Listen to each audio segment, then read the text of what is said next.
A very good evening to all brothers and sisters in the Dharma.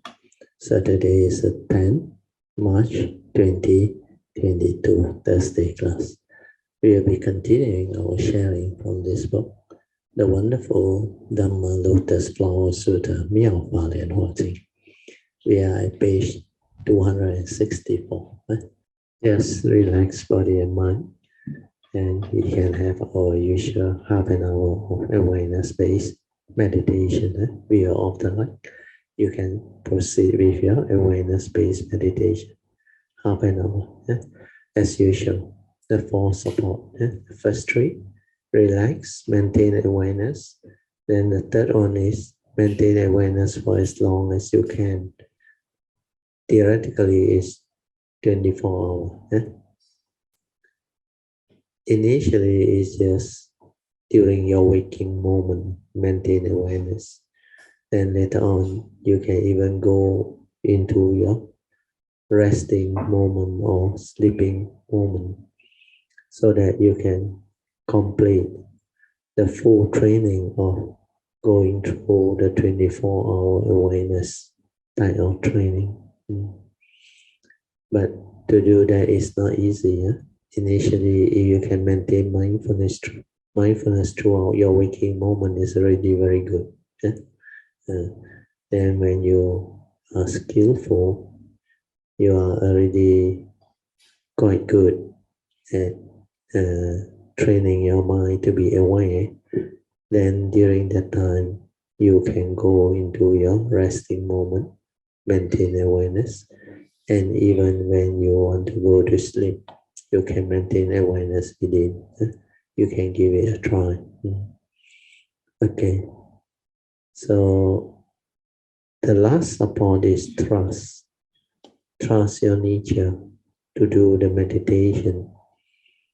Do not interfere with the thought process, which means the memory, the brain, the sankhara activity, they don't arise. Trust means completely trust the nature to move, to develop the meditative training and understanding. So trust means completely relax, maintain awareness, and stay at the heart area.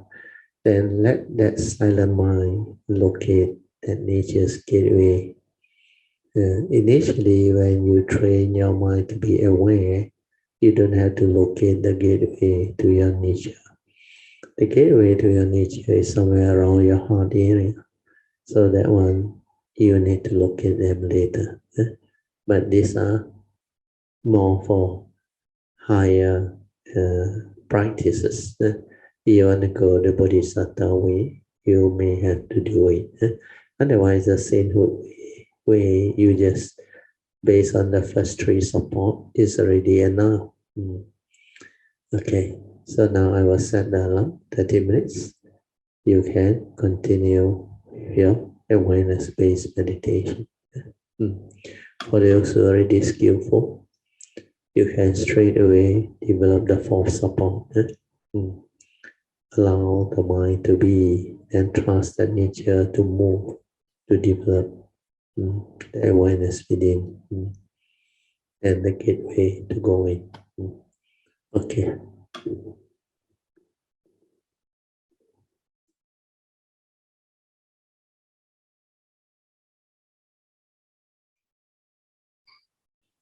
We will continue from the top paragraph. Later on, Hsuan. Hsuan is actually Master Shen Hua's disciple. He didn't want to remain in the Saha world, so he set himself on fire. After he had burned to death, his body remained sitting in full lotus posture. When the people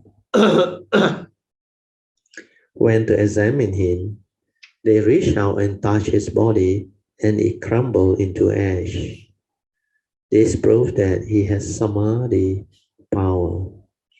If he had not had the skill to enter samadhi, the fire certainly would have caused him to jump. If ordinary people get burned, they invariably jump away. But when the fire had gone out, Guoshun's body remained in sitting posture and he hadn't moved an inch. This proved that his samadhi power is really very stable. So if anyone say he has samadhi power and can enter samadhi, you can test him out. So this is what Shenhua, I think he's trying to make you realize. Don't try to brag around. Burn him. If he doesn't move, then he really does have samadhi power. If he is still sitting there when the fire goes out, then his samadhi power is genuine. If your samadhi power isn't up to that, then don't brag that you have samadhi. So I don't dare say I have samadhi power. If I say that, I might be tested. So this one I think is more of a indirect joke. So here, what we need to understand is samadhi means what? Samadhi means you have a mind that is trained to have this ability to be in the collected state. When your mind is collected and unwavering despite what happened, then you have samadhi. So here is a bit over exaggerated. He said, you can test your samadhi by setting yourself on fire. Please don't do that. Don't be foolish. This is not the way of cultivation. Cultivation of samadhi is not to do all this. What are you trying to show? Psychic ability that you can stay there like a statue and allow the fire to burn you, and yet you remain in the sitting lotus posture. But what does that mean? Does it mean that you are enlightened? No. So all this, if you have the wisdom and the understanding, do not be gullible, do not be foolish. But samadhi is really the unwavering mind, the collected mind that has this ability to be in the state of collectedness and unwavering under all circumstances. That's why they go and include it as you burn that person, he will not move an inch, or not to say an inch, he will not move. Then he will stay and remain that manner to endure.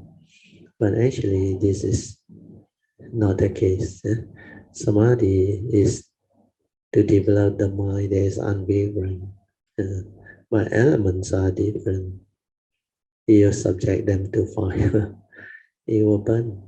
And because you have the consciousness trapped inside, don't try to be a hero.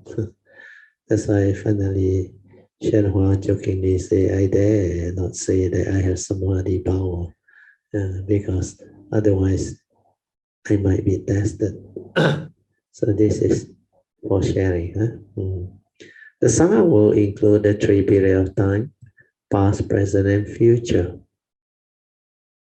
as well as space. They include space. Then there is further description of the God Brahma. There, the God Brahma, Lord of the Saha world, a ruler, is one who is the boss.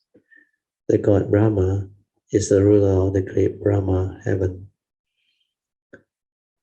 as well as the great Brahma Shikin.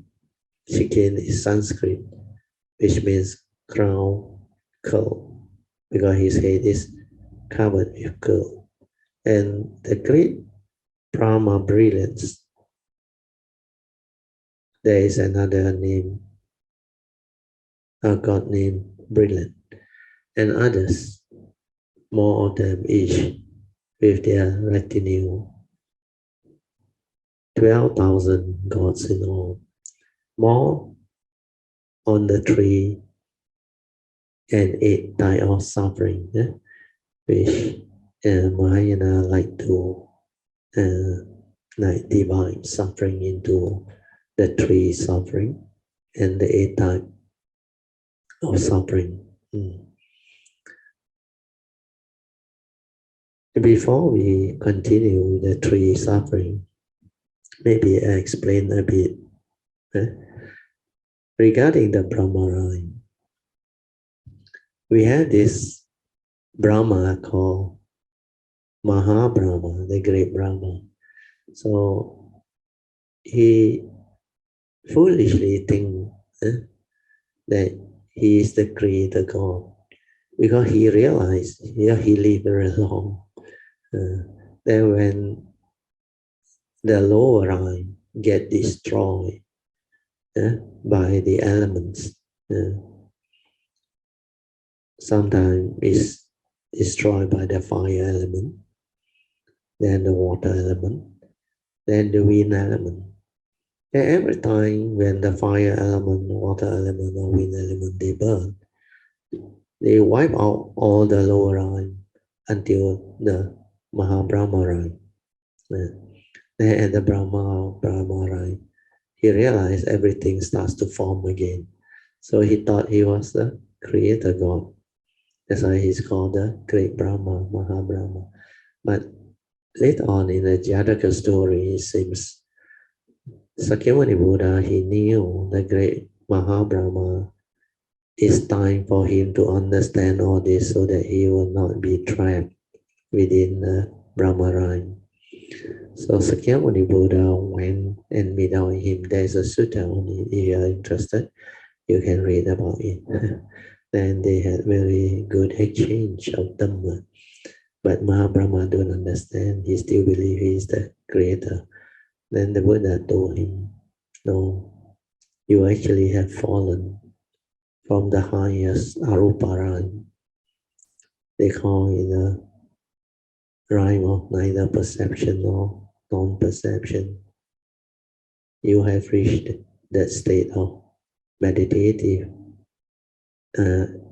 understanding or experience, so much so you have the condition to take birth up there. You have lived there for very long, but through your ignorance, you didn't know that that was not the ultimate salvation. That is still within the 31 plane of existence, although it's the highest rhyme ever possible to take birth. But you have fallen over the years, long period of existence, until finally you fall from the formless rhyme. Then you reach the Brahma rhyme. Then one by one you fall down until this Mahabrahma. After Mahabrahma, you are not careful, you will fall to the Deva rhyme. Then after that, human rhyme. Then maybe back to the four willful state, and finally hell. So this was the advice that was given to him. And at first he don't believe. Then the Buddha proved it to him and showed him many things until he was finally convinced with a lot of gratitude. So this is the part I want to share. Okay, we go on to the next page. The three types of suffering first. So here are the three types of suffering. Shenhua described it in his own way, based on his own understanding, following the Mahayana tradition. But in Pali, the Theravada tradition, there are specific Pali words for it. First is suffering within suffering, or in Pali is described as dukkha dukkata, means suffering within suffering. So this part has been explained in the Theravada traditions book. Then there's another part. The second type of suffering is viparinama dukkata. Viparinama is suffering due to change, or here they put decay. Then the third one is sankhara dukkata. Here they use the translation as suffering of process, but the word sankhara we all know. Suffering conditioned by wrong view, by delusion, means through the thought process. So we will go through, then I will explain to you. Because many of these traditions, they explain them differently. But the way the Buddha wants you to understand is very simple. In fact, it's tied to the first noble truth, reality. That's why the eight types of suffering is the first noble truth, reality. And this like modify or subdivide and categorize the eight types of suffering into three types of suffering, thinking that it's easier for people to understand. So I will read through what Hsuan tried to explain first, then I will use what I understand to explain to you. Then you can develop your own understanding too later on. So dukkha dukkata is suffering within suffering. This is a suffering of poverty and distress. One may be poor and then follow the suffering of having no food to eat, having no proper clothes and shelter, is don't have clothes to wear and no place to live. Will you call this suffering or not? Is suffering within suffering. Means you are very, very badly affected. Is karmically, you don't have the parami at all. In fact, we call it the basic need of humanity. What are the basic needs? For those who have studied management courses, I think you heard of this Maslow's need theory. According to Maslow, human being has specific needs, different time, different need. So the first basic need according to Maslow is food and shelter. If you don't have food, don't have shelter, then you don't have to talk to that living being or that person, anything else. Whatever is on his mind is to have food, shelter, then maybe clothing. So food, shelter, and clothing are basic needs. But if karmically you are so like badly affected, you are born in such a condition or situation where there is lack of even basic need, then that can be pretty miserable. And that type of suffering is really the worst. That's why they call it suffering within suffering, dukkha dukkata. This is real suffering. So if we look at the world, how do we have people with this condition? Sometimes you are born into this world, into a very poor family. Then maybe the mother that gave birth to the baby or the child doesn't have support, doesn't have a career. Maybe sometimes they don't even know who the father is. So there was no support. And sometimes they may have parent like father, but the father is irresponsible, heedless. He do what he want, and he couldn't be bothered about all this.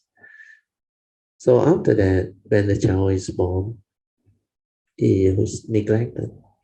And sometimes mother, out of love and compassion, they try to bring up the child. But life is very tough, very difficult. So if you don't have proper food and shelter, it's not easy. Not to talk about clothing. That's why our society, at least, we have certain things to mitigate and help this type of people. The government, of course, they try to help. They have this welfare department who's supposed to look after this.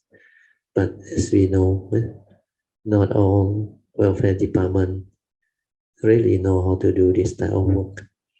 In fact, I realized from Malaysia in particular, a lot of public NGO and also normal public people. They are more helpful. They are more kind, more compassionate.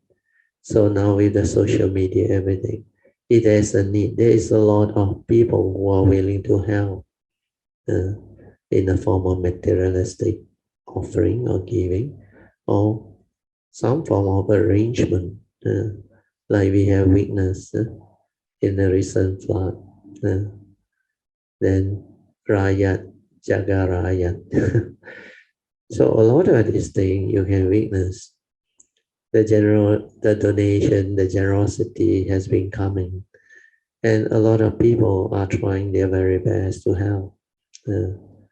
So not only during the flood, the pandemic too, some out of job don't have even money to buy food, and some couldn't afford to pay their rental because they are out of job, especially foreign worker and many others. Where I have some Tsuji Kayanamita friends who told me, but they are really, really miserable. So this type of suffering is common, not to say uncommon, but luckily in Malaysia, society is not that bad. We have people who are willing to help. Then of course, we on the international scale, we're supposed to have the United Nations to play the role to help refugees, to help people who are affected by war, affected by nature's disaster. So a lot of these events are happening in the world. So we need to understand all this. Then we will be able to feel for them. And when we can feel for them, our heart opens up. Then we understand, even though we know the Dharma, we know they are all born of their karma, heir to their karma, supported, conditioned and supported by the karma, their karma. And they are what they are because of their karma. So this will give us the clear understanding and firm aspiration or resolution to take care of karma, to take care of our lives, so that we won't end up this way. That if we have the causes and conditions to help people to understand all this, we should share all this. That's why Dharma sharing has its purpose and meaning. And this is something I want to put forward tonight, so that you all can develop this understanding. Don't just take Dhamma as Dhamma knowledge. Oh, suffering, 3 types of suffering. Ratio mentioned dukkha, dukkata, vipara, rinama, dukkata. Then the last one is sankara, dukkata. Then try to remember them. No point. You must relate to life. Develop the clear understanding. Then reflect, contemplate, recollect through life experience. Then develop the wisdom and the understanding to actually do something for the world, to be a blessing to all, to share this understanding, the gift of truth and all those things, so that people understand.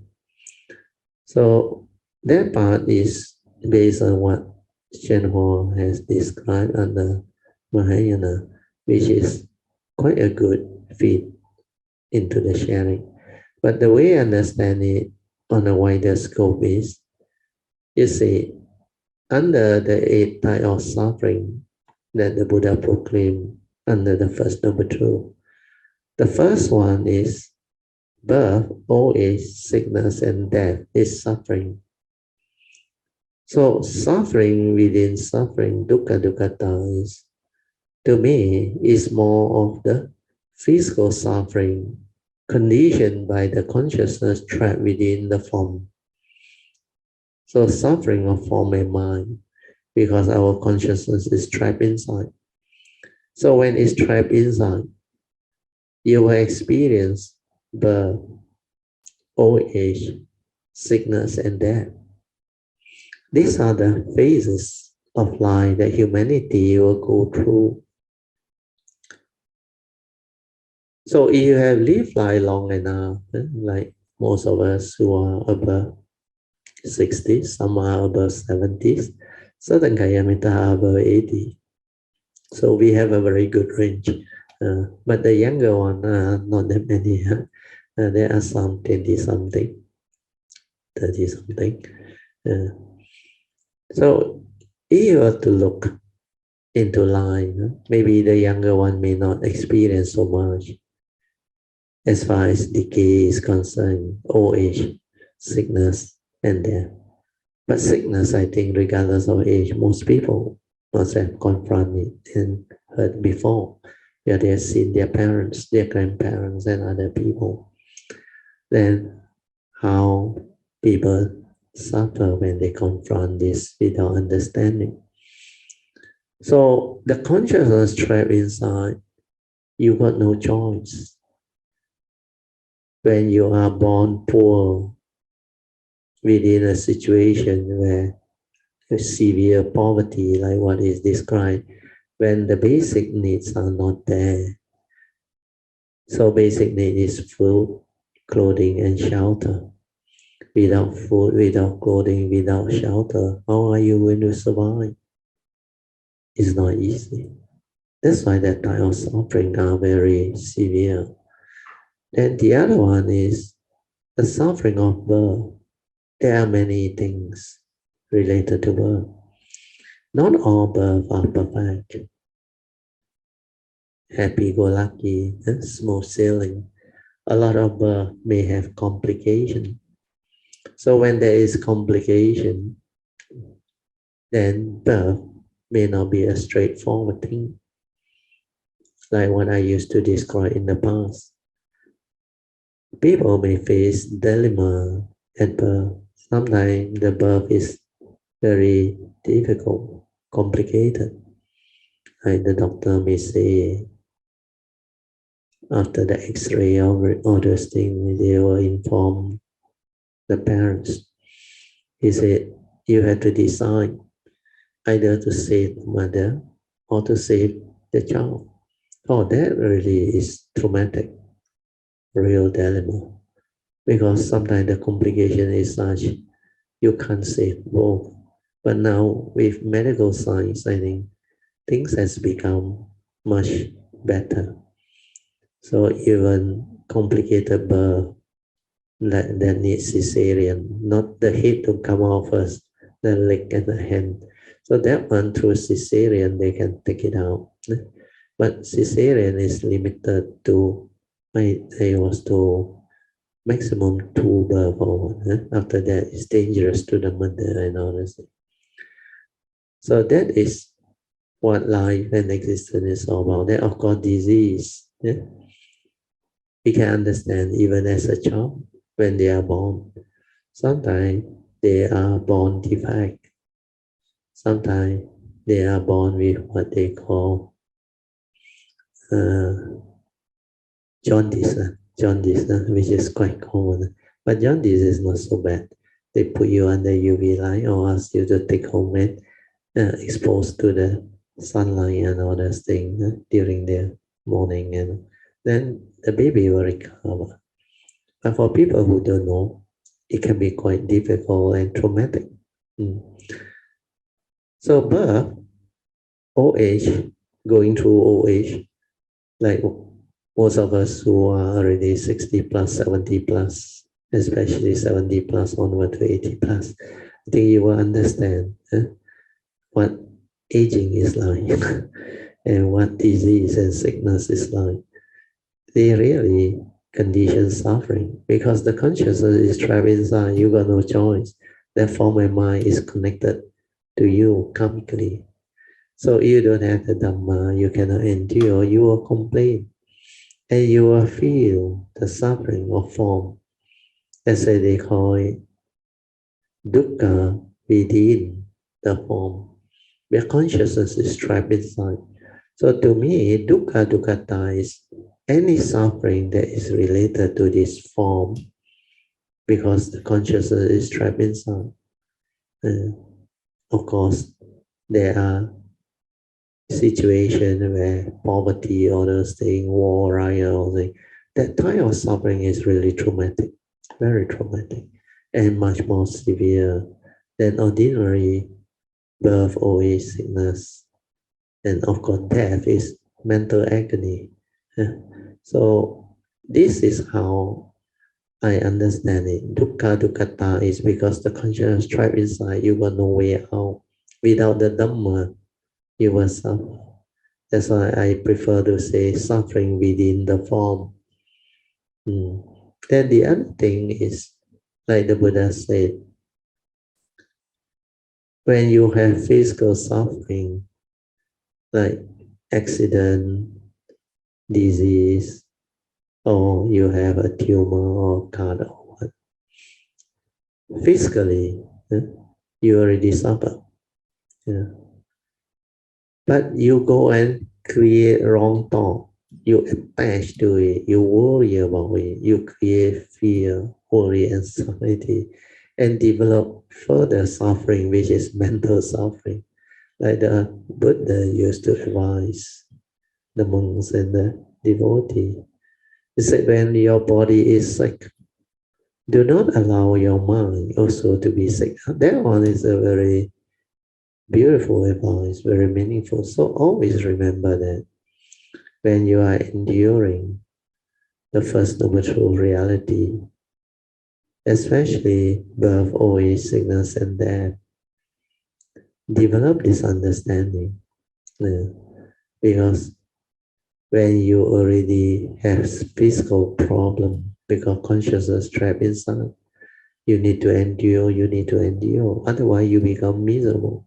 You complain, also no use. You project your thought, worry, and create all the unnecessary mental suffering like fear, worry, and anxiety, leading to depression, insomnia, cannot sleep, then gastric, everything, lower your immune system. So all this understanding that the Dhamma can give us. So if you have the Dhamma, you become different. Suffering within form is already severe enough.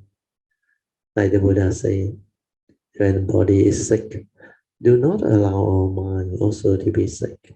That's why the Dhamma is about understanding the mind, understanding the form and mind. Then from there, we can break free. So hopefully with that, the explanation of the first type of suffering, dukkha dukkata, can be more in-depth, so that you understand more. Okay, we go on to the second type of suffering. The suffering of ruin. They use the word ruin, but actually the second one is suffering due to change. So we will go through the sharing, then we see how Hsuan will explain it. One may have food, clothing, and a place to live in. Like he said, the three basic needs are there. In fact, one may live in a fabulous penthouse apartment. One may not only have clothes to wear, but one may own the most fashionable, beautiful garment. One may not only have food to eat, but one may eat the world's rarest and tastiest delicacy, things no one else have ever tasted. So this example is a bit far-fetched, but it's all too good to last. Means what he's trying to tell you is it doesn't last, and the good times are soon over. So you attach and cling on to those experiences, those good moments. Then when you cannot get what you want, you suffer. And he said, perhaps one's house catches on fire, or one is robbed and has some kind of accident, and although one once enjoy wealth and honor, one's happiness is ruined and fall apart. So this is suffering of ruin. So viparena dukkata is more of suffering due to change, not to say ruin, change.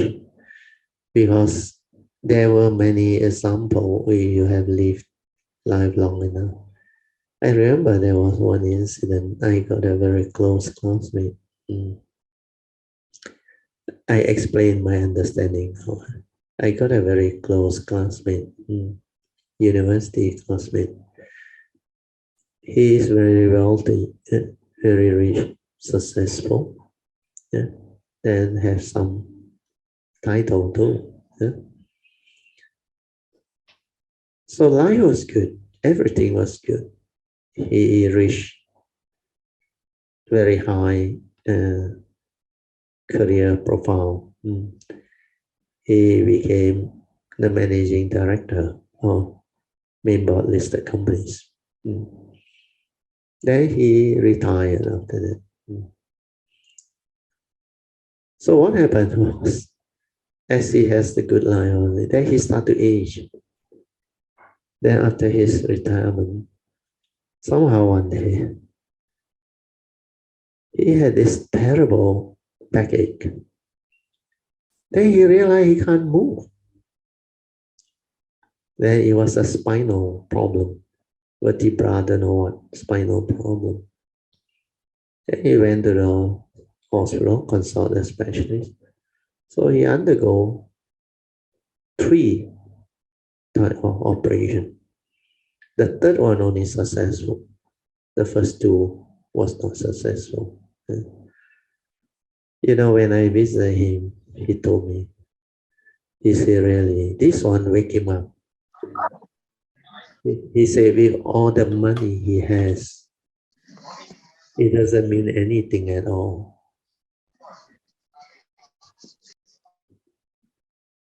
Because it will not help him. The body is just a body. But when you experience such sickness, he said, it becomes so bad. He has to hire physiologists to do the physio for him, and he can't move. Go toilet also cannot. You just imagine, because it was very painful. So in life, we can experience such things. Suddenly, one accident. Suddenly, something very traumatic, like the pandemic, COVID-19. Then family member may succumb to the thing. So there are a lot of things in life because of impermanent change. Happy moment can become totally the opposite. But if you don't have the Dhamma, you will suffer. You will be affected. Because these are realities of life and existence. I always want to share this with Kayamita, but a lot of Kayamita cannot understand. The realities of life and existence means these are reality. Not only we have to confront and go through and experience. Each and every living being who live life long enough will have to experience them and go through them. And it depends on each karma. If the karmic conditioning is such that this thing is supposed to happen, it will happen. And through all these years of helping people and trying to teach the Dhamma, to share the Dhamma, I come across many traumatic cases, very traumatic. Sometimes you can never imagine. That's why sometimes I try to help people. I tell them, your case is very mild, nothing compared to others who have came. Of course, they recovered too, finally. So when I share all those things, they become different. They take it more strongly. Yeah. Then sometimes I used to tell them, yours is chicken feet. Nothing compared to others and all this thing. That's why you must have gratitude, contentment, and understanding to reflect and to contemplate all this. Yeah. So this aspect of change will happen even as we go through birth, sickness, old age, decay, and sickness and death. These are process of change. The phases will happen over time. So as we change, if you cling on to your memory will tell you, when you were young, wow, you were very energetic, full of energy, full of life, full of enthusiasm. Then you had a good karma, you got good parents who can give you many things that other people may not have. Then you get to live life, enjoy life. But then, as you pass your puberty, as you reach maturity, then your youth phase, growth phase, finish. Then when you go into your 40s, you start to experience aging. Things are not the same. But 40 is still okay. Even 40 going to 50, still okay. Personally, I feel even until 60, still okay. But when you hit 65 and above, you will start to understand many things start to arise. And if you have the good karma, for me, I feel I am still very fortunate, because even at this 68, this ripe age, this form of mind is still beautiful. Everything is still in order, except sometimes one or two minor ones, but I recovered very fast.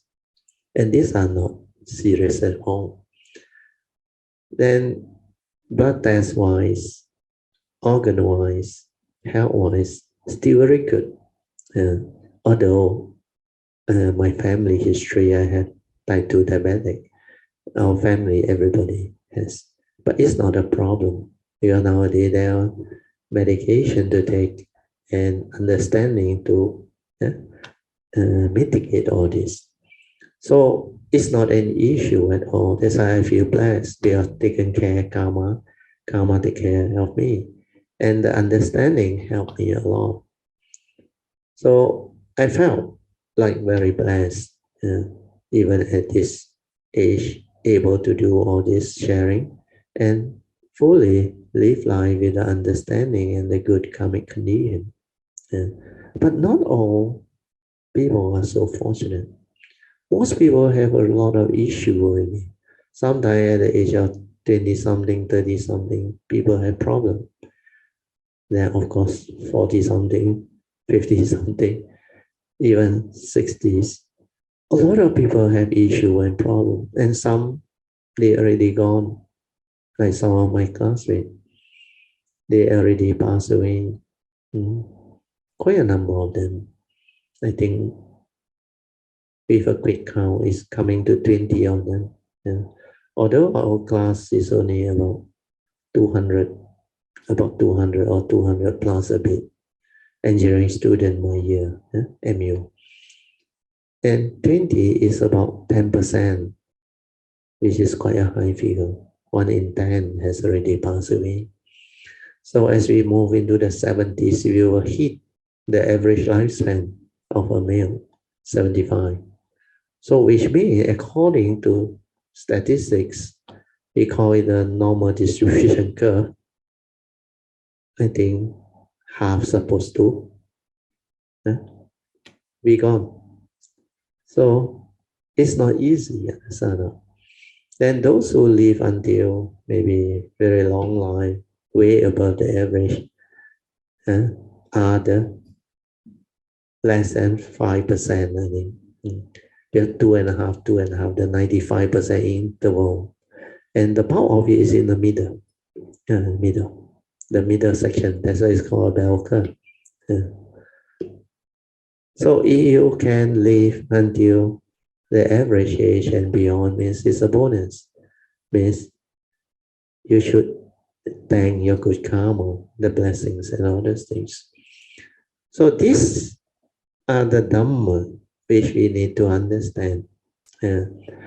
So this second part, suffering due to change.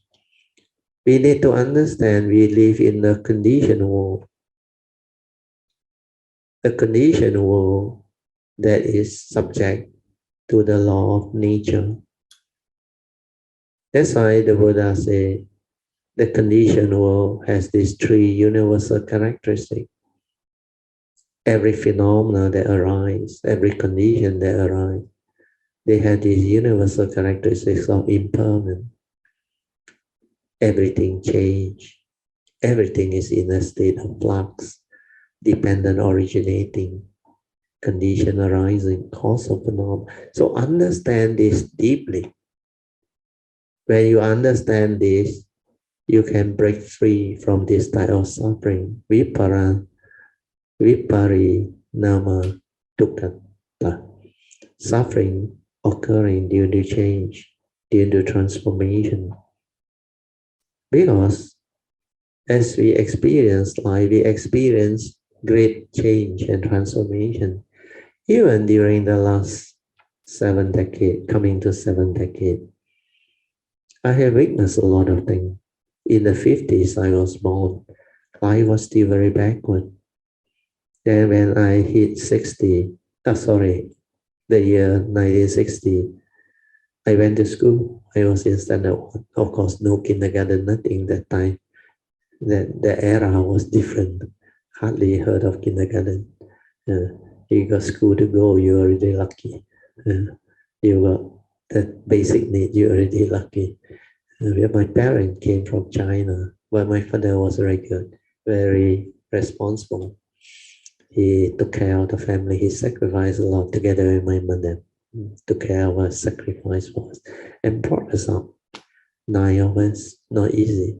But my mother, my father did it. That's why they are good parents. They have great parami. And they are a blessing to many too, to society, because my father is a medical shop, Chinese sensei. And my mother is a very hardworking Hakka mother from China.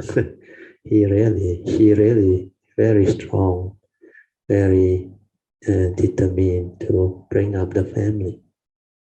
She said the moment she came out of China, she like already out of the suffering world. She said Malaysia is like heaven to her because she know how hard it was when he was in China. You're willing to work, also not enough to eat. Life was really tough. So that type of situation in China is not easy. Yeah, she was born in the 20s. So 1920 something, 30 something, then 40 something. They went through a lot of very tough decade of communism in China. And China was very poor at the time. So this is what we can witness and see. Then after I went to school, it opened up a totally new phase. That decade was beautiful until I was age 16 and 17, Form 4, Form 5. Oh, I start to probe. Who am I? What am I? Then I start to understand science, geography, mathematics, language, and a lot of things. And that was the best part of my life because I really enjoy it as a kid, as a student. Then when I was in Form 6, I was even more happy and more joy. I wrote beautiful essay that my teacher always commended, and the comment is rather deeply thought out and with a very good remark down there. I remember all those things. Then I went to uni. It opened up a totally new phase from a small town, Alastar, Kedah. We moved on to KL, University Malaya. And I saw how society transformed and changed. Then during the 80s, when I graduated, the recession was over. First Malaysia plan, second Malaysia plan. Economy was booming. And I had good career, good life. Of course, in between there are ups and downs. They have the stock market crash, economic crisis. 1981. Then 1986, the Great Recession, where a lot of new graduates and even graduates got no job. My classmate 2 years without job. Some new graduate, no pay also. Nobody want to hire. Those were the time. Those younger generation never experienced this. But I went through. Then after that, we went through the 90s. Oh, the 90s was beautiful. In fact, the 80s onward, start to have computer. I remember I bought my first computer for my children in the year 1983, the desktop. Then they all IT, because they somehow, they plan their life to come during this era. So everything was meant to be. Then during the 90s, I actually did very well career-wise, financial-wise and all those things. Then I developed a lot of great understanding, and I waited for the market to crash. Where I know it was a 10-year cycle, more or less at that time. So during the currency crisis, I remember 1998, 99, capital control by our Prime Minister Delhi, the Prime Minister Tunem. During that time, I saw the whole stock market crash from 1,200 something down to 200 over points. I have never seen a market fire sale so cheap. That was the year I really waited and saved the money, and I make my money. That's why after that, the year 2000, when my daughter graduated, I think May 2001, I retired. Then between 1993 96, I witnessed two super bulls. 1993 was the main board super bull for the stock market, and 1996 was the second board super bull. And these two were great run where I make some money. But I realized to make money, you need to have money, capital. So at that time, even if I can grow my profit by 5 to 8 times, which I am capable of, at that time I was very careful. I cannot afford to make a mistake. That time I full-time focus, and I was very good. That's why even with 30,000, the maximum I can make is 150,000, averaging 5 times. Already very good within a few years, 3 years or 4 years. So I knew the 10-year cycle, so I saved my money. Then the 93 Super Bowl, 96 second board Super Bowl, I make some money and I total save quite a bit. Quite a bit. Then when I able to witness the currency crisis, 1998, actually started in 97, and 98, 99. I remember capital control 98, around October time, just before my birthday, I remember. That cycle was beautiful because the stock were very cheap. So I put in whatever I can afford at that time. And I grow it another 5 times. That's why after that I said, bye-bye, financial freedom. I can retire. So that's how it happened. Then after that, the year 2000 onward, handphone, everything come in already. Then 2000 to 2010. Wow, that time, that 10 years also fantastic civilization and what we call IT boom, IT revolution, all that. Then, of course, we all also went through from 210 to 220, now 2022. We experienced so many things, not only the advance in all these technical things, or what we call the IT revolution and boom, the digital world. We also experienced the first pandemic, very severe pandemic, and we go through all the, what they call 2 years of lockdown and other things. And this was the type of life that normal people cannot experience. Then of course in between, which is also pleasant and good, is so many war, so many crazy things happening to the world because the superpower, not everyone is very ethical. A lot of them are very unethical. So you all now can read from the social media and all those things. So these are things which we witness. How it changes, how things evolve, how civilization evolve, how life evolve. And these are dhammas. That's why viparinama dukkha, suffering born of due to change, is very, very real, very true, and can be very traumatic if you are not able to understand it.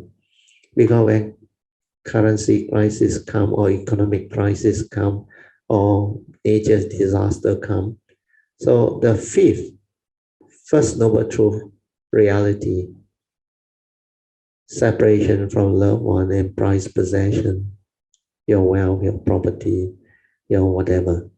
This one is very traumatic. A lot of people cannot take it. A lot of people commit suicide. So this is suffering due to change. Your condition change. Traumatic things happen. So this is the second type of suffering. Viparinama dukkha. Then we go on to the third one. Quickly, I will finish it.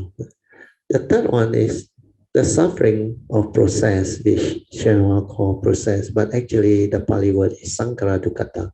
When you use your thought process to grasp and to cling, then this type of suffering arises. So we read through see what Master Shenhua mentioned. The suffering of process is what if one does not.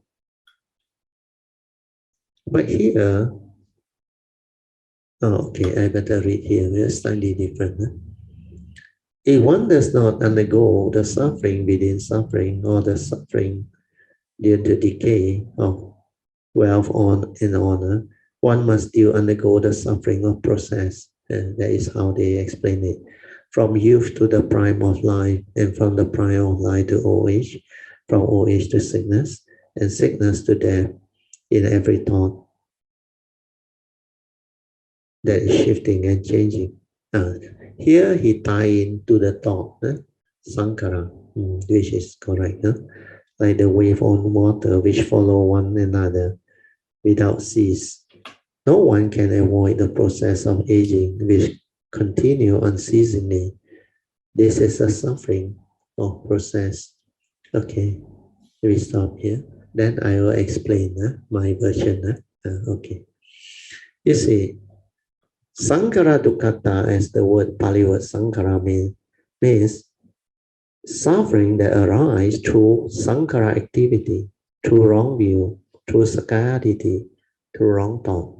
So it's not so much of old age, birth, old age, sickness, and death, or even separation.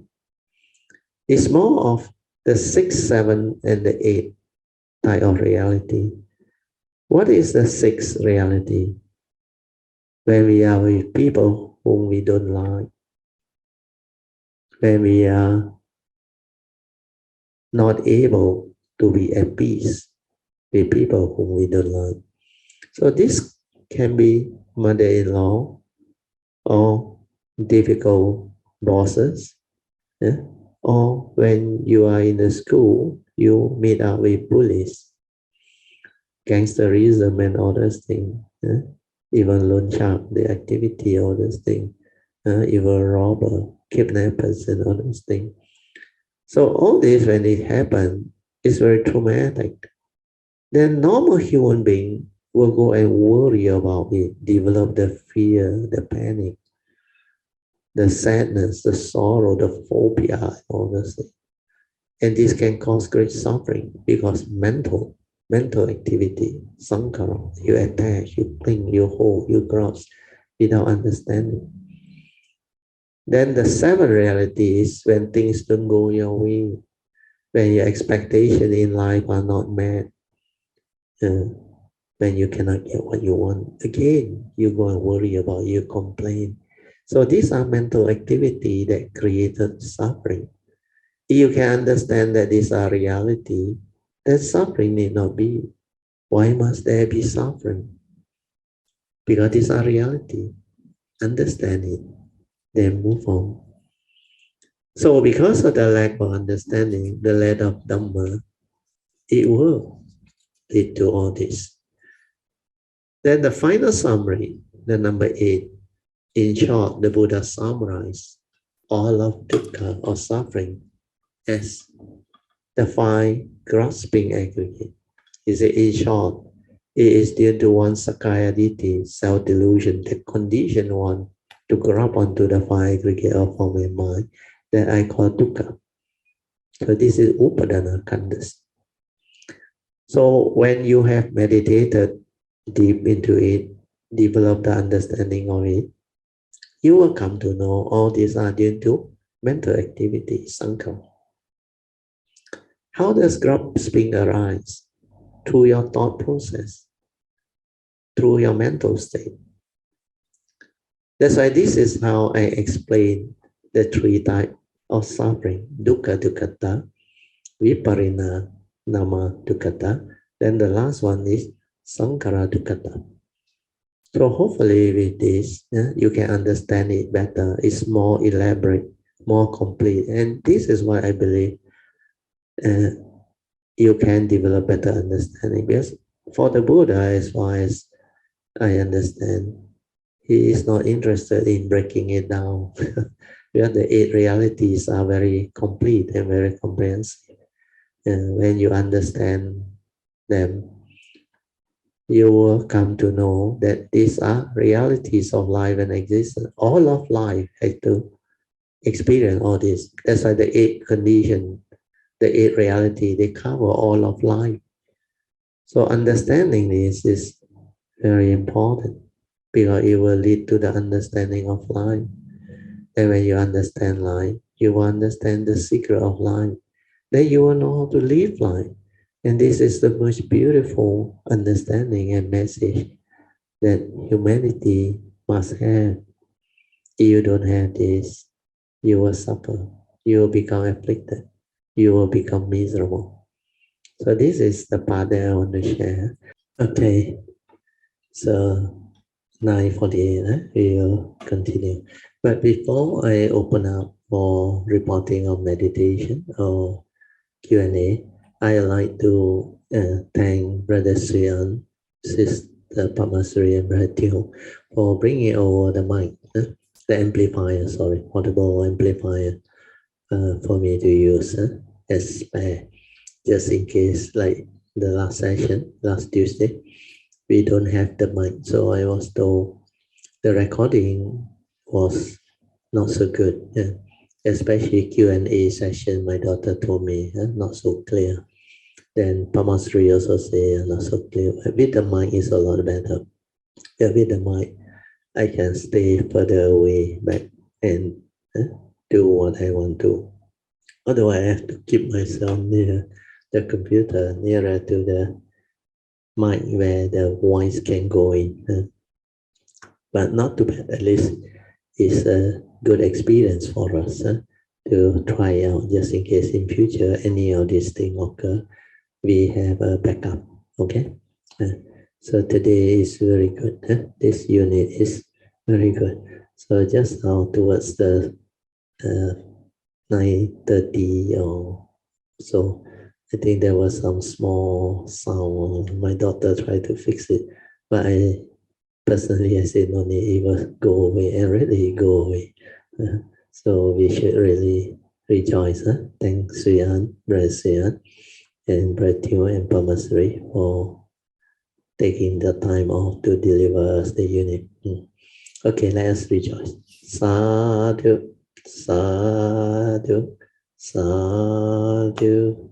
Okay, now we open up for meditation, reporting, and sharing. Okay, who wants to come in? Alicia. Alicia, yeah. Good evening, Brother. Yeah, good evening. And all Kayalamitas. Bro，我想分享一下我的 meditation experience。可以啊，好的，Bro，有一天早上我就起来 meditate，就是 then after 我 meditate for a while，我发觉到那个就是那个 awareness 啊，就是 stay 在那个 heart area 的左手边的上面一点那边，它是like 怎样讲，就是 automatic， 你不用任何的 effort 的，它就是就是一直就是在那边。对它会 stay there。对，好像我就aware 到 then after that 等到一阵子，我就感觉好像有一个就好像一个东西一吸你这样子，好像有一个这样very good。then after that 当我慢慢出来，我再 reflect 回去的时候，我就觉得原来 Brett 讲的 technically you don't need to do anything， 就是它是 like effortlessly 就是在那边。Correct, because that nature is not a being. Once you want to direct it, it's the thought, it's not that true mind, that true nature already.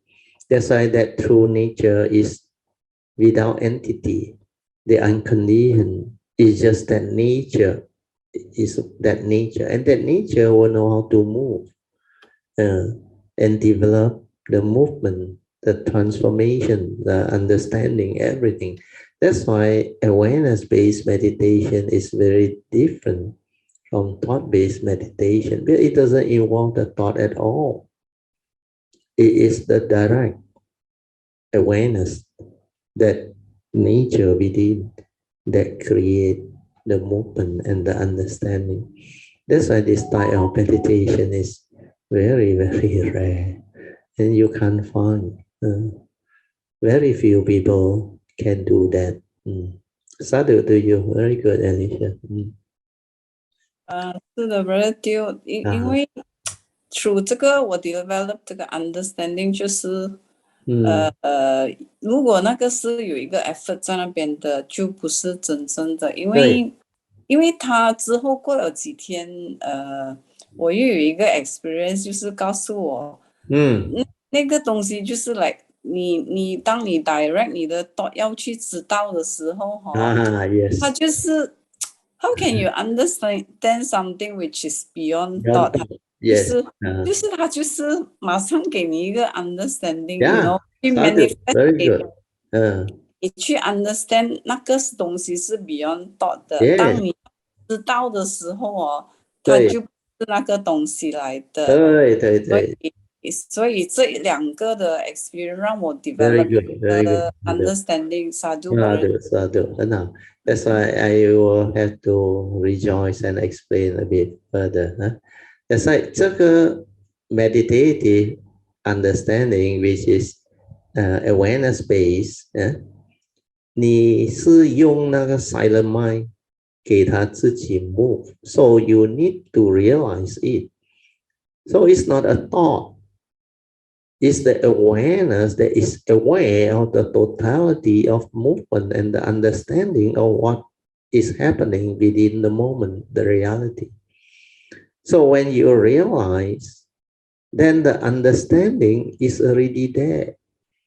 That's why no need to remember that nature, the form and mind that is connected to that nature, that go through the transformation or the direct seeing or the insight or the realization, as a truth is to be realized. It's not a thought process. That one is very different.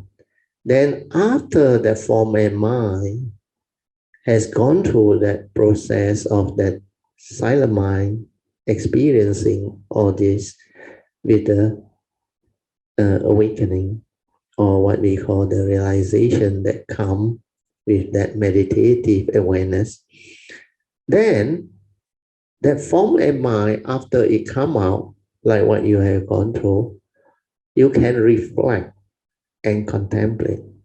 Then the understanding will surface. This is different from the thought-based meditative doing. They all do the opposite. When they're supposed to meditate with awareness nature, they go and think. They go and use Dhamma knowledge to look for things. Look for that state, enlightenment state. Look for vipassana. Look for jhana. So all this is the opposite of what the actual thing is. So without such understanding, they cannot penetrate. They cannot realize this type of Dhamma that the Buddha is trying to share with the world.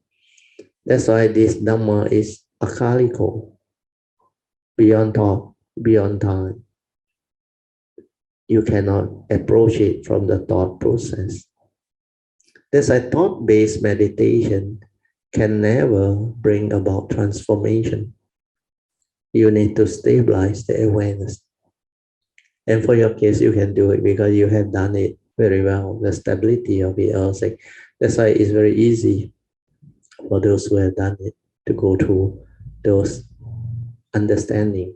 That's why your awareness, if it can stay at wherever you want to place it, means your mindfulness and awareness has already stabilized until it's already very, very stable and very, very good. Otherwise, you cannot do it. Then during that time, a lot of things will happen. The transformation, everything will happen. And this is really beautiful. Sadhu to you, Alicia. So what I mentioned just now is to elaborate on it so that other people can develop better understanding and learn. Yeah, you continue, Alicia. It's so beautiful. Just now the 那个 meditation session 是从开 Brother Teo 讲OK meditate。我到 after Brother Teo 做完那个 after 那个 chanting almost 9:05我才出来，因为他很 feel 哇，我可以 feel 到那个右手边的 nerve 对 vibrate 自己进了it will pick up the vibration。 对，很多的 activity like 那个 left hand 那个 brain 那边 Very good, very good. Well, that is what awareness-based meditation is all about. That's why when I already ring the bell, supposed to come up, but you want to continue to meditate, no problem. Yeah, you will know. And sometimes the meditation can be very deep. Then you will continue. Like what I did in the early day. I don't want to know. I just allow the vibration to go in. Then that form of mind that went through those experience or phase of transformation will understand what this thing is. But these are wisdom, energy, vibration that will go into the gateway. That's why you will feel all those movements. Then after I finish the chanting, then only you come out as the invocation to the devas and all those things. So all this, as a cultivator who has this type of awareness-based training and stability, will be able to comprehend, to fathom. Otherwise, it's not easy.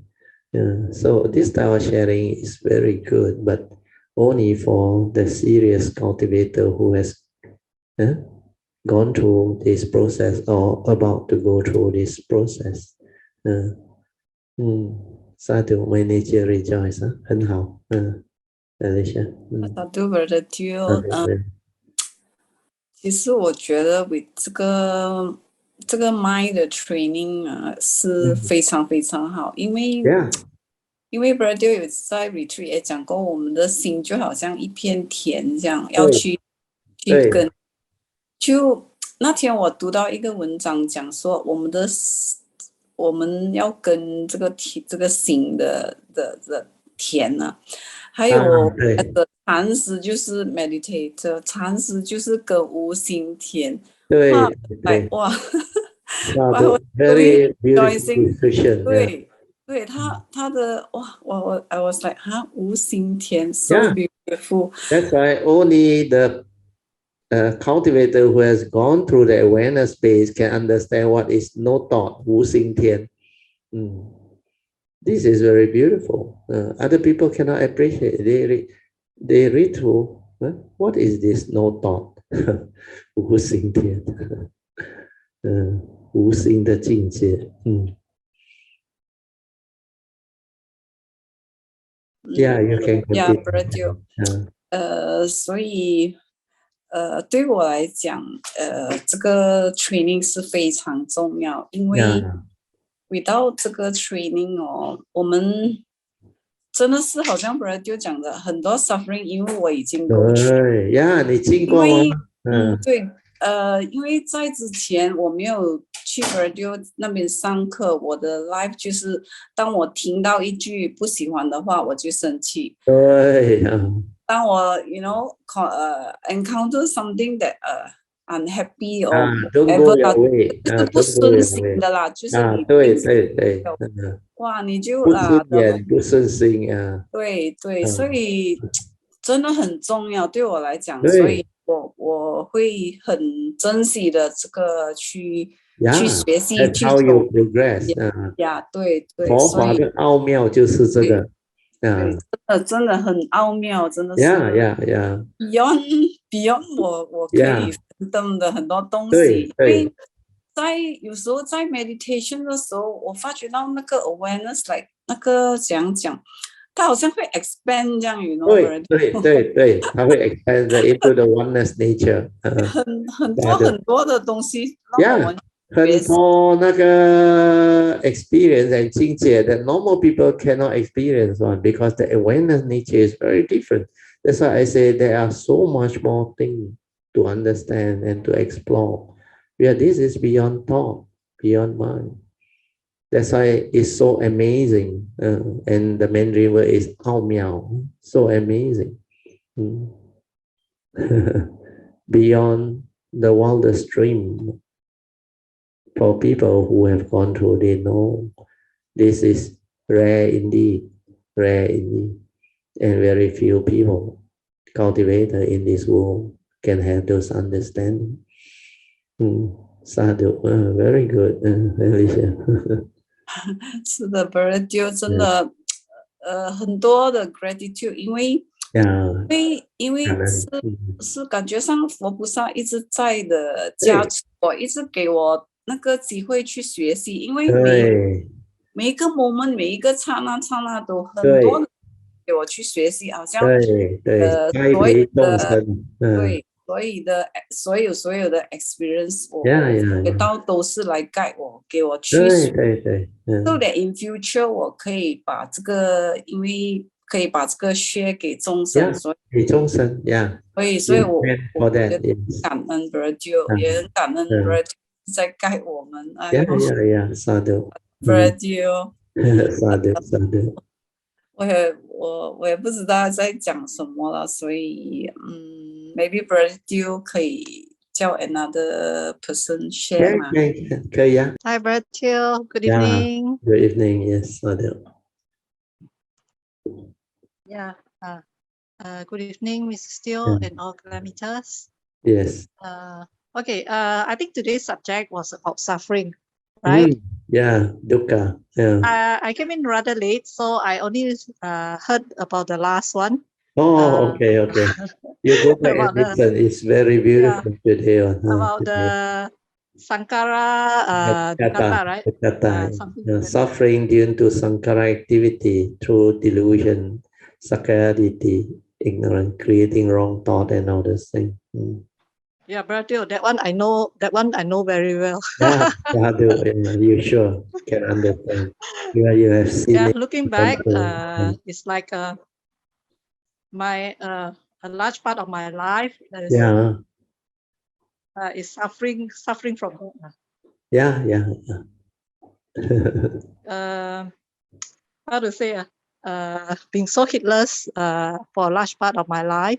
Because in the past, before you have the Dhamma, most human beings are there, heedless. They don't understand.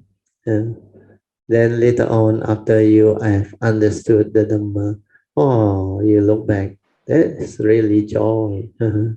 That's why, like Alicia said, everything becomes so amazing. 奥妙。Yeah, but I've not reached that part yet. Like I mentioned to somebody. Yeah.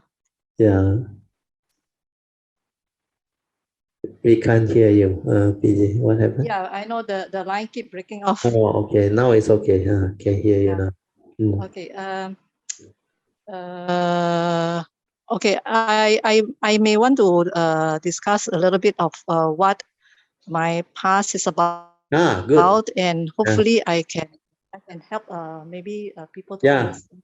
Other people to understand. The suffering that we go through because of delusion, and also a lot of other things when we don't have much understanding of the Dharma. Yes. Partly it's because of it has always been the I, the me, the ego. And when we say the ego, a lot of us thought that is the ego. We always see it as something else, but it is actually very in us. Like what Alicia says, the minute we heard something that is not to our liking, the feelings burst up very fast. Don't go your way. And not only that, it's like actually when especially where strong feelings are concerned. Correct. Yes. Because of very very fierce and so much dislike, virtue. And correct. The aversion towards it, the hatred. A lot of hatred. Yes, a lot of hatred. Which a lot of us may not realize actually that is very harmful to us. Yes. If we that do is not the evil root, poison. If we do not see this and try to change this perception, the person that is going to be hurt will be us. And it will ruin a lot of things, our life, our health, our mind states, and eventually karmic nature. A lot of things, spiritual. Especially our health. It will be your immune system will go down. And your fear, the negative energy will cause you to succumb to a lot of sickness and disease and miserable suffering, even like ulcer, all those things, which people with depression, like last time, Alicia, she experienced, went through, cannot eat, the ulcer becomes so bad. Because these are evil mind state, evil root that make you evil. When you become evil, the tendency become very negative. And all these are wrong thought, conditioning the negativity of mental states, energy, mental suffering. The mental suffering come in the form of fear, anger, hatred, phobia, insecurity, and many other like envy and jealousy, all they come together. Then the unhappy mind state, that condition, depression, deep resentment.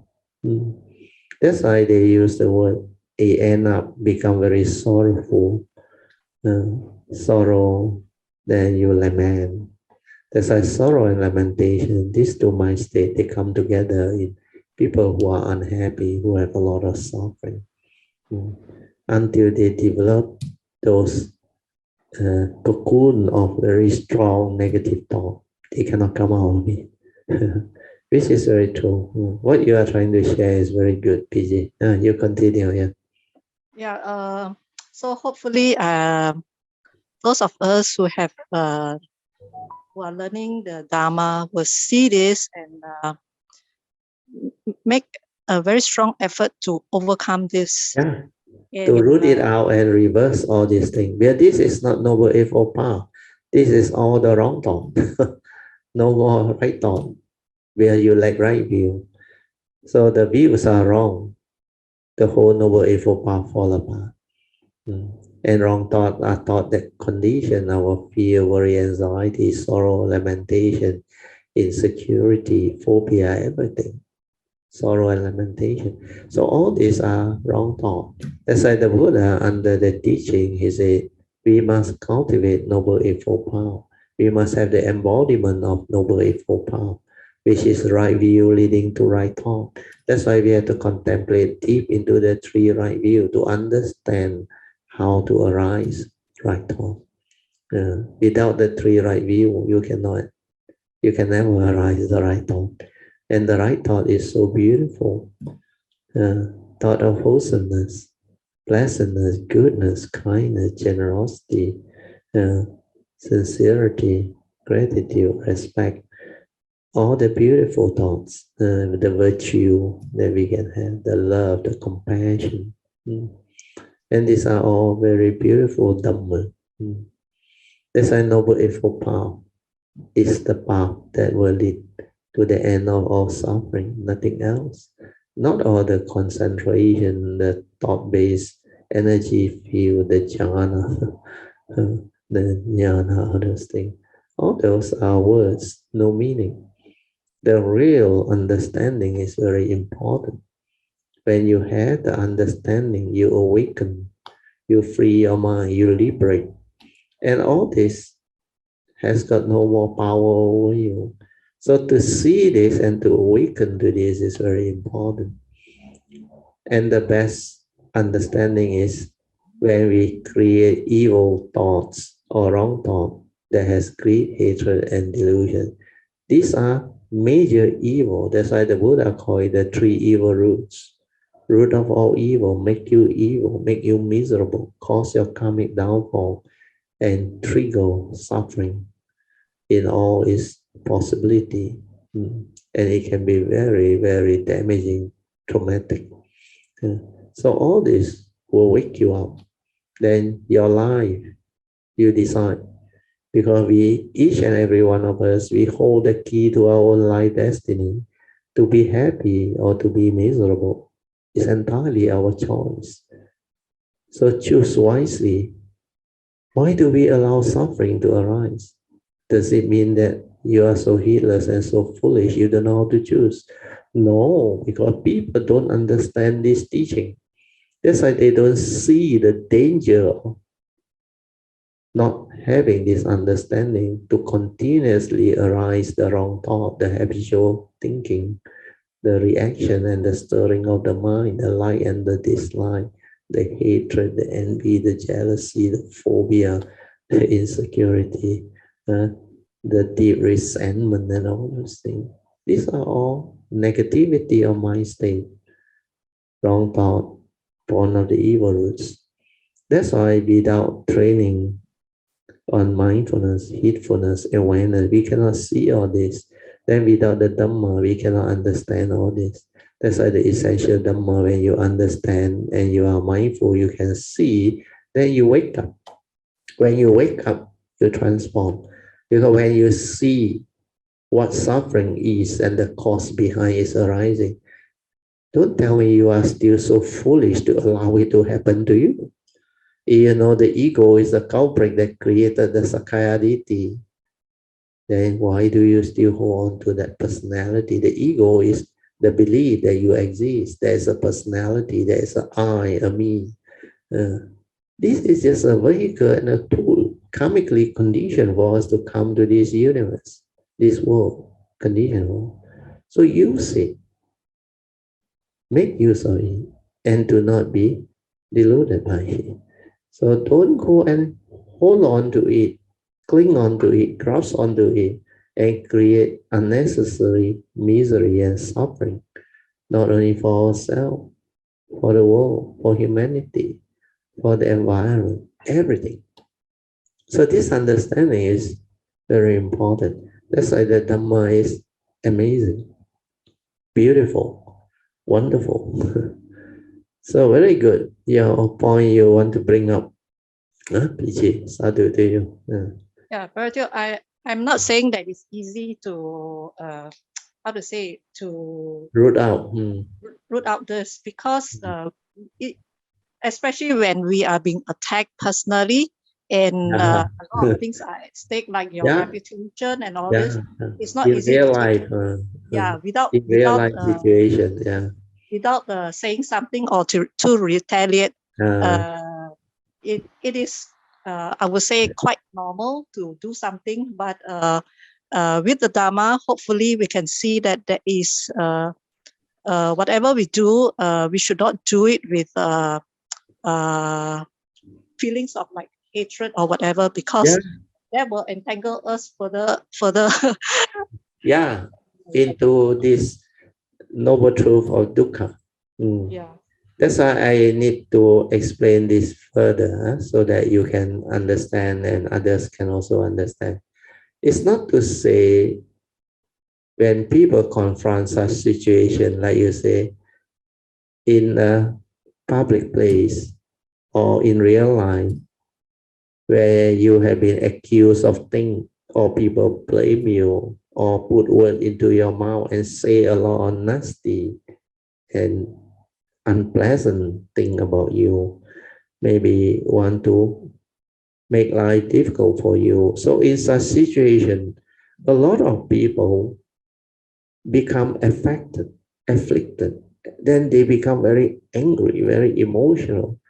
That if they can hit back, they would like to hit back. But most of them, because of the fear and the lack of authority, power, and ability, they just keep quiet and yan, means suppress the misery, I will say.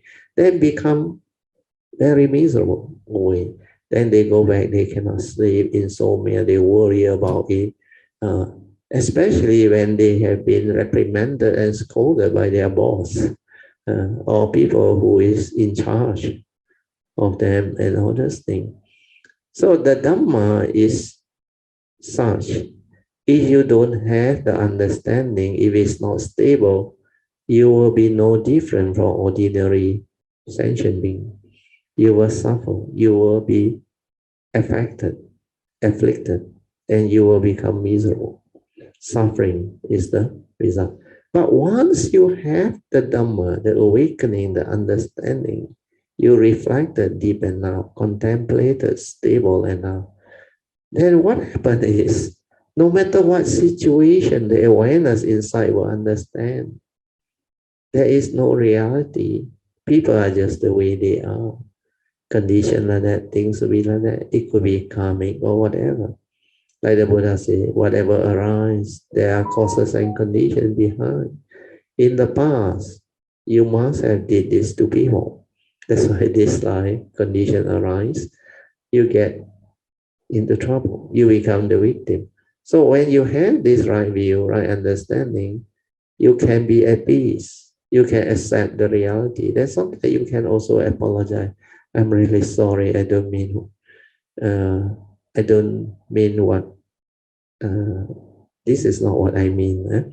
You can tell them, I'm really sorry if I have in any way misinterpreted thing or offended you or caused you any unhappiness or suffering. I'd like to ask for forgiveness. Really sorry. It's not my intent. So when you tone down and say all this, things become better. Things will not proliferate. Otherwise, you start to argue or start to reason with them. You become worse. There were occasions when you try to justify and reason, you kena more scolding. There was a real case, example, a very senior management staff in a listed company where the CEO really tell him off. He was the, I think, senior GM of a very big listed company, property firm. So in the, I think, public meeting, in the top management meeting, where everybody is around, the CEO call up that senior GM and tell him off, fire him left and right. Then you know what happened. Like what you mentioned, he sure be tahan. But how to reply? He is a CEO, but he try to endure or yan until he cannot take it already. Finally, he say it out. The moment he say it out, he kena lagi kaulat. You know what he said? He called the CEO. He said, don't know what, Tan CEO, don't know what. He said, you are not being fair to me. You don't give me a chance to explain. And he said that hell broke down. He kena lagi kawan. He said, can you repeat what you say? After that, he really whacking me. I must be a fool to have hired you. He said, do you know how stupid are you? Wow, all these words come on, very sharp one. Yeah. He said, you want to explain? All the proof are there. I'm not going to waste my time listening to a fool. How can you take it? It is very serious. And that one was really traumatic. But human beings are like that. It's just like that CEO, when he did that to people, in future, when there is condition, he become the victim, he will come back. So karma is such, you reap what you sow.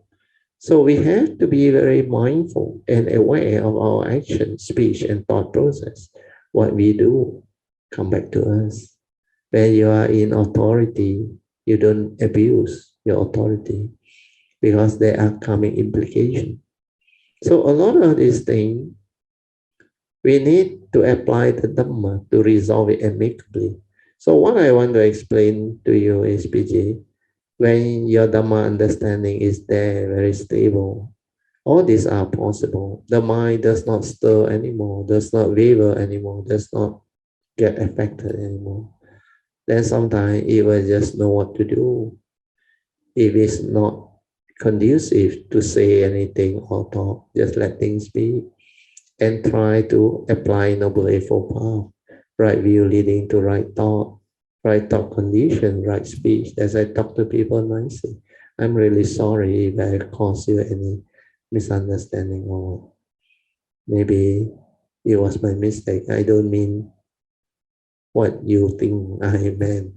So you can resolve it amicably through humility.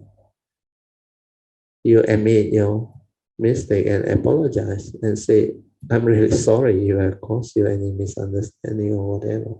So all these are skillful means through understanding the Dhamma to apply the Dhamma. And Noble Eightfold Path is very beautiful. Everything is about right view leading to right thought, then right speech. Right speech is very important. Very, very kind, gentle, pleasant, and wise speeches with a lot of understanding to resolve things amicably. No more emotion, no more anger, no more fear, no more worry, no more of this wrong thought. So when you have this right understanding, right view, it will condition right thought, and right thought will condition right speech. That's why learning to communicate and have right speech is very important. Like words like, can I help you? I'm really sorry. I don't know what went wrong. Maybe you can help me understand. It's okay, it's okay. Just let things be. Forgive and forget. Do not hold on to things. Then develop kindness, goodness. Show your sincerity, your respect. Then be good to people. When you have goodness and kindness and compassion, people can feel. When you are sincere, genuine, people can feel. When you have gratitude, you can really express it. Thank you so much for your good advice. I really appreciate you have done well. I really rejoice. So all this can make people feel good and give them better moment in life. When they are peaceful, happy, joyful, they have good moments. When they have good moments, the environment, the totality of consciousness improves.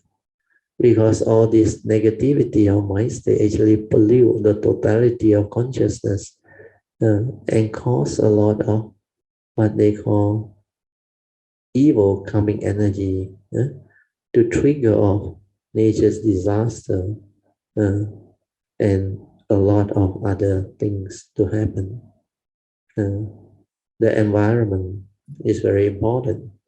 If we destroy the environment, pollute the environment will hit back. The repercussion of doing all those things will trigger off nature's way of actually dealing with humanity who has done all this. That's why when you don't take care of environment will be polluted. Then when environment is polluted, it will affect everybody, health-wise, weather-wise. So a lot of things is going to be affected. That's why now the world is experiencing all this. And actually it's all over. Last time we seldom heard of this word like El Nino, weather, very funny change in behavior of weather. And a lot of things are happening. The rain, the bushfire, the environment, they have become topsy-turvy. Extreme cold, extreme heat, and some certain area without rain and all those things. So all this are true reality and Dharma that we need to understand, comprehend, and apply the Dharma to overcome. Otherwise, not easy to deal with the world, to deal with environment, to deal with humanity, sentient being, society. So life is very, very complex, full of challenges if you have the understanding. But if you don't have the understanding, you become heedless. Then you are drawn into it and you contribute to the negativity, the disaster, and all those things. So this is not life. If you really understand life as a human being or a sentient being, you will not live life that way. You will be a blessing to all. You will do whatever that can help bring about goodness, kindness, wholesomeness. No more adding to the negativity. Oh, 10:30 already, very fast. Sorry about that. Okay, PG, very good. Sadhu. So this is the part I want to add. So hopefully you will have faith that it can be done. Yes, with the Dhamma, it can be done. And I understand your approach because you have gone through life, you know. So when you are in such situation, most people cannot take it. They will somehow inside bottle up or want to react and all those things, which is very true. Okay, PJ? Yeah, okay. Okay, brother, I think I better finish off. Yeah. Sadhu. It's very late already. Thank you. Good night, everybody. Sadhu. Yeah. Let us rejoice. Sadhu.